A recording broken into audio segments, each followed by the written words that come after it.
प्रत्येक घरातील रियालिटी म्हणजे उरलेलं अन्न. खूप वेळ असं होतं, रात्रीचा भात उरतो, सकाळी फ्रीज उघडले की परत तीच रिॲक्शन, पुन्हा शिळा भात. तोच उरलेला भात मग गरम करून खावा लागतो आणि नेहमीच असं गरम करून खाणे बोरिंग होऊन जाते. Hello friends, welcome to Rutuja's recipe. आमच्या इथे काल रात्रीचा भात उरला होता, तर मी त्या लेफ्ट ओव्हर राईसपासून एक एक्साइटिंग डिश बनवणार आहे. तर या लेफ्ट ओव्हर राईसपासून मी क्रिस्पी वडे बनवणार आहे. चला तर वेळ न घालवता आपल्या रेसिपीला सुरुवात करूया. सर्वात आधी एका भांड्यामध्ये रात्रीचा उरलेला भात घ्यायचा आहे. साधारण 2 वाटी हा भात आहे. त्यामध्ये 1 वाटी बेसन घालूया. लसूण मिरची पेस्ट 1 चमचा, धनिया पावडर अर्धा चमचा, मीठ स्वादानुसार, अर्धा चमचा हळद, अर्धा चमचा लाल तिखट, जिरा पावडर अर्धा चमचा, साखर 1 चमचा. आता यावर अर्धा वाटी दही घालायचं आहे. मसाले टाकून झाले आहे. आता हे सर्व साहित्य मिक्स करून घ्यायचं आहे. आपण टाकलेले सर्व मसाले या भाताला कोट झाले पाहिजे, म्हणून व्यवस्थित मिक्स करून घ्यायचं आहे. हे वडे आतून सॉफ्ट राहण्यासाठी अगदी थोडा बेकिंग सोडा घालायचा आहे. डोच्या बाइंडिंगसाठी 2 चमचे तेल घालूया. परत एकदा मिक्स करून घ्यायचं आहे. रात्रीचा भात हा थोडा ड्राय असतो, तर मॉइश्चरसाठी थोडं गव्हाचे पीठ घालायचे आहे. हे सगळं साहित्य आता एकत्र व्यवस्थित मिक्स करून घ्यायचं आहे.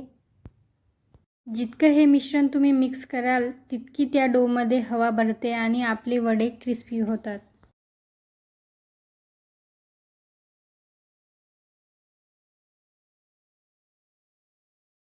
हे सर्व आता व्यवस्थित मिक्स झालं आहे. चला तर याचे वडे बनवूया.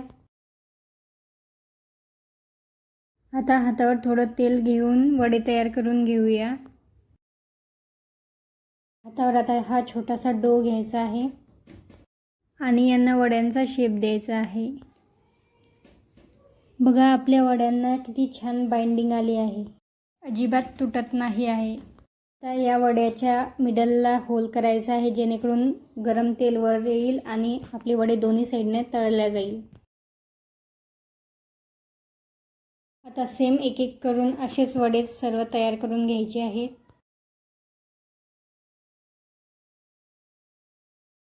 आपले सर्व वडे तयार आहेत. आता हे वडे गरम तेलात एक एक करून सोडूया.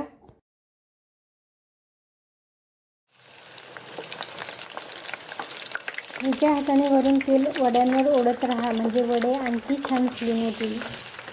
बघा, या वड्याचा गोल्डन रंगच सांगत आहे की वडा एकदम कुरकुरीत झाला आहे. हा वडा आता काढून घ्यायचा आहे. असेच सर्व वडे आता आपण तळून घेऊया.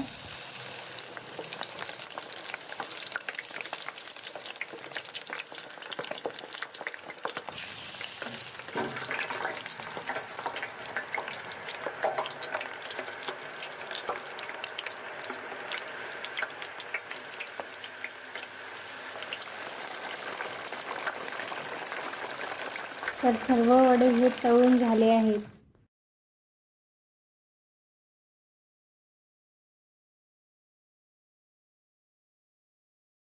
तर आपले क्रिस्पी वडे तयार आहे. तर तुमच्या इथेही लेफ्ट ओव्हर राईस असेल तर हे वडे नक्की करून बघा. उरलेला भात कधीच वाया जाणार नाही. तुम्हाला माझी ही रेसिपी आवडली असेल तर व्हिडिओला लाईक करा, शेअर करा आणि सबस्क्राईब करायला विसरू नका. आणि तुमचं मत कमेंटमध्ये नक्की सांगा.